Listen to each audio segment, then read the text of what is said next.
Hello বন্ধুগণ, তোমরা সবাই কেমন আছো? আশা করি ভালো আছো। আমিও খুব ভালো আছি। আজকে গোলুমোলু আসতে আমার জন্য কি নিয়ে এসেছে দেখো, ব্যাঙ্গালোরের ফেমাস গোবু মাঞ্চুরি। আমার তো খেতে এটা খুবই দারুণ লাগে, আর ওর ঝগড়ার শেষ নেই। ও খেতে বসেও আমার সাথে খোঁজাখুঁজি করছে।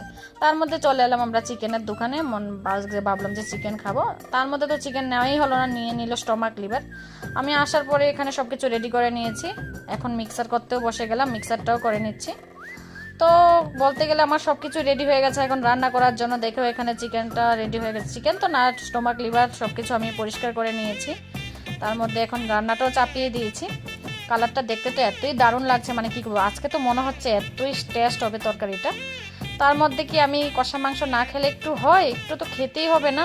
আমি এখানে বাসমতি চালের একটু ভাতও নামিয়ে নিলাম। এখন আমার রান্না পুরো কমপ্লিট। আর বরমশাই চলে আসলো রুমে। আসার পর এখন দুজনে মিলে খেতে বসে গেলাম। আমি তো আজকে স্টমাক লিভার রান্না করেছি। তোমাদের বাড়িতে কি রান্না হয়েছে অবশ্যই কিন্তু কমেন্টে জানাবে। বাই।